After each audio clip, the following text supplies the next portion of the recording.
let's talk about structural family therapy. Well, this was a therapy that, as I understand, was developed by Harry Aponte and Salvador Minuchin and others, and in working with families of low socioeconomic status. They really focused on how the family organized and help them look at that in terms of helping them deal with their environment. How their relationship and what was going on in the family impacted on that. And it's my understanding what the therapist does, it pays very close attention to the hierarchies and the boundaries and the subsystems and the power structure within the family, and really helps the family to understand these in order to change the interaction patterns that are going on in the family, and really to help them use their personal resources much more effectively. As you mentioned, I think one of the things that's very unique about this approach, or not the way this theory was developed, is that it was developed with families that face challenges that are so much greater than those that were faced by the other theories. Yeah, by the normal client that you would see, or you'd think that you and I might see in therapy. Yeah. How does this compare to some of the other theories? Well, I think you see threads of structural family therapy in several other approaches. For instance, strategic, solution-focused, and so forth, maybe the humanistic approaches. I also think there's a close connection to Adlerian, and I see some influences there. Good. Why don't we bring on Harry Aponte and learn more about this approach? Harry? Welcome. Thank you. Good morning. Welcome.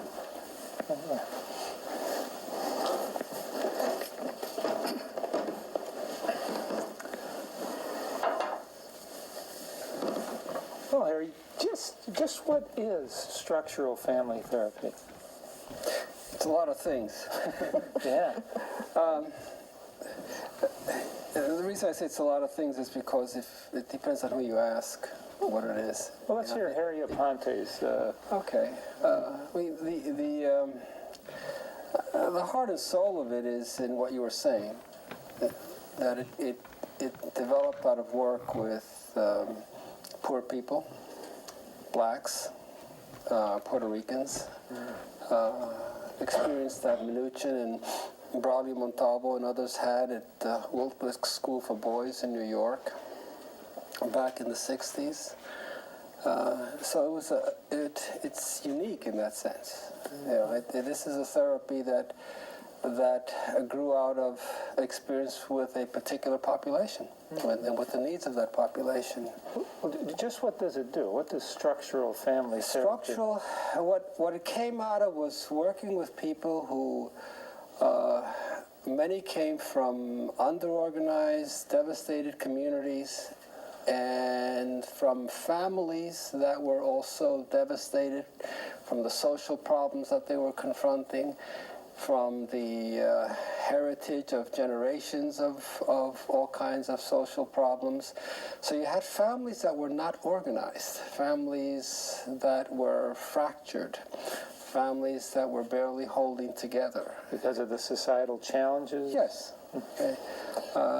And so when you sit down and you talk to somebody and you're trying to understand the issue, most therapies assume that the scene is constant, so you can look at the issue. Well, when you sit down with the families that they were addressing, the scene keeps changing. The kids are walking around the room, people are yelling at each other, people are home who refuse to come in, there's social problems coming in from outside, you don't have control of the situation and they don't have control of it, so then you begin thinking, I've got to organize. I got to make this system, this family work so that we can talk, so we can address the problem. Out of that came a form of therapy that was very present-oriented, like let's deal with what's going on right in this room, right now. Okay? That was very issue-oriented, focused on the issue. What's the problem? What are we trying to solve here? Let's get a focus. Okay?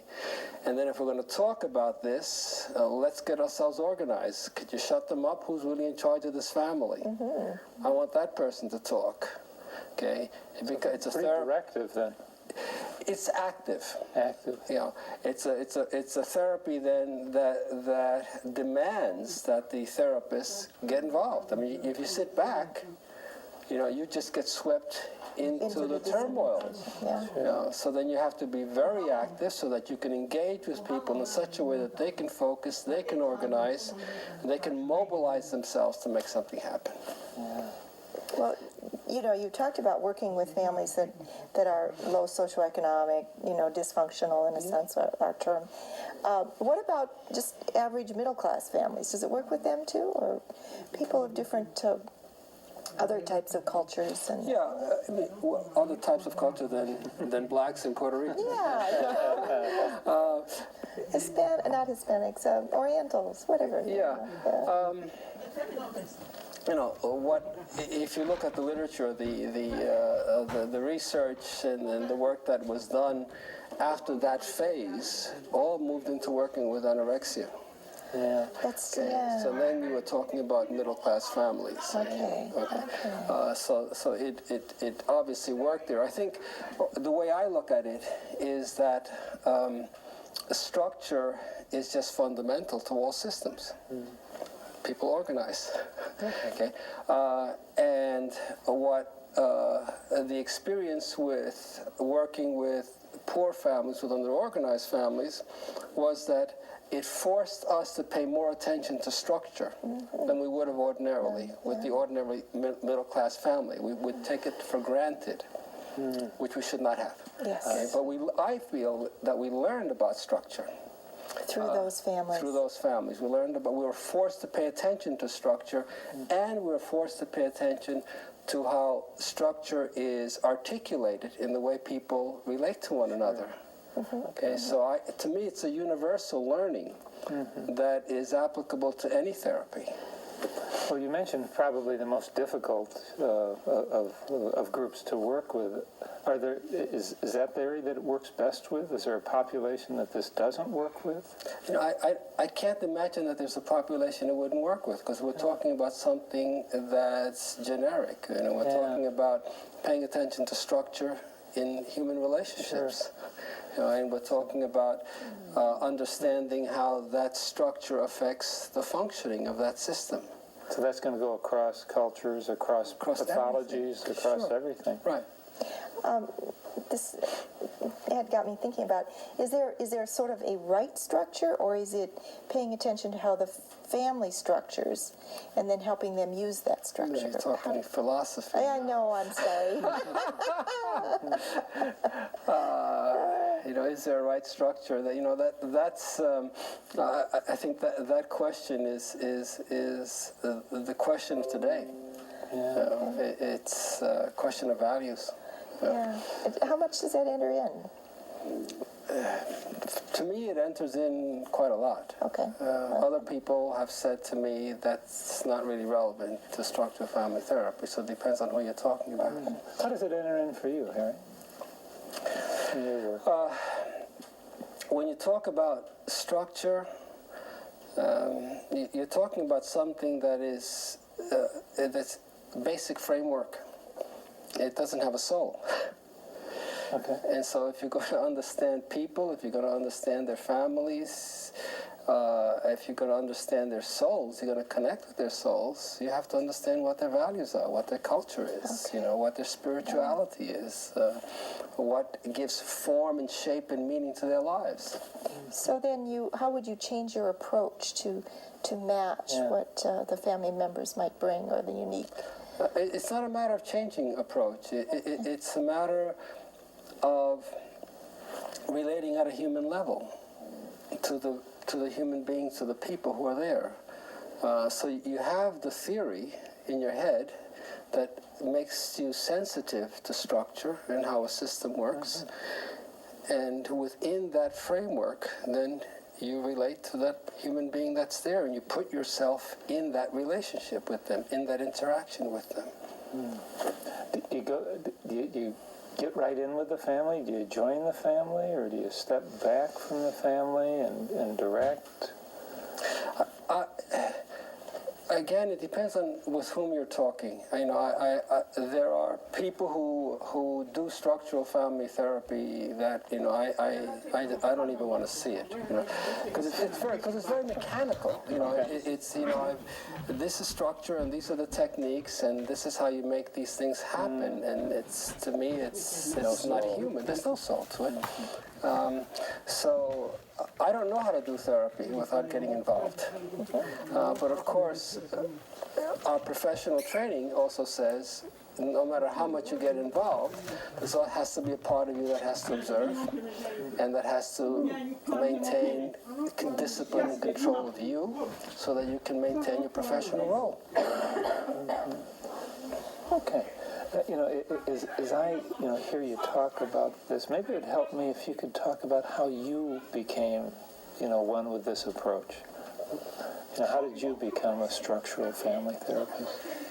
Or adopt this approach? Yeah, well, to make a long story short, I was training and working at the Menninger Clinic in Topeka, Kansas for many years, and that's a psychoanalytic. Absolutely, psychoanalytic, and at that time was purely individual. Yeah, and internal. Yes. Okay. Right, and that was my training, and there I began to generate some thoughts about family therapy and try to develop my own style. Met Braulio Montalvo, met Mnuchin. They offered me a job, and my thought was, remember the story was, I'll tell you this story. They wanted to recruit me. They had just come to Philadelphia, to the Philadelphia Child Guidance Clinic, and I had known the Philadelphia Child Guidance Clinic from Frederick Allen, and back in the 30s and 40s and 50s, I had read that. That was my textbook when I was in school of social work. But Mnuchin wrote to me, and he said, we're at the Child Guidance Clinic, exciting place, come and work. And I thought about it, and I wrote back, and I said, the problem is this, that if I meet this little old Puerto Rican lady, it's going to be so much my mother that I'll be useless. I will not be able to take the distance. I'm not ready to do this work yet. In this neighborhood with this population, I need a little more time. So I spent another year trying to get my head together, and then he wrote back again. I said, I think I'm ready. I think I can talk to my mother now, be of help to her. So then I went to Philadelphia. The idea was I wanted to go work at a place where I could meet my family. I could meet me, I could meet my parents, I could go back to my neighborhood. This was just part of my soul. And Mnuchin and Montalvo were the only people that I knew who, at that time, were committed to this population and these communities. And that's how I got there. And they had a form of therapy that was tailored, that really spoke to where these families were, which for me was where I was coming from. So part of this journey, though, and a very important part, was really dealing with your own family of origin. Oh, yeah. And really understanding how it might influence your role. Dealing with me, part of it is my family of origin, but the other part of it is the question about where the therapy fits and with whom. It's, I go in and I'm learning how to do therapy with people in the Midwest, and I never met a white Protestant before to talk to until I was in my 20s. Okay, so, and that's how I learned therapy. And I had to go back to a place where there was a part of me that wasn't speaking, that didn't have a voice. Yeah. And there was a part of me that I didn't know, and that I was struggling to somehow get to know and make coherent with the rest of me, this new professional self that I was developing. So it was a way of coming back to meet me. Yeah. You can talk a little bit about some of the techniques or intervention strategies that are used in this approach? Yeah, I can. It's an interesting thing because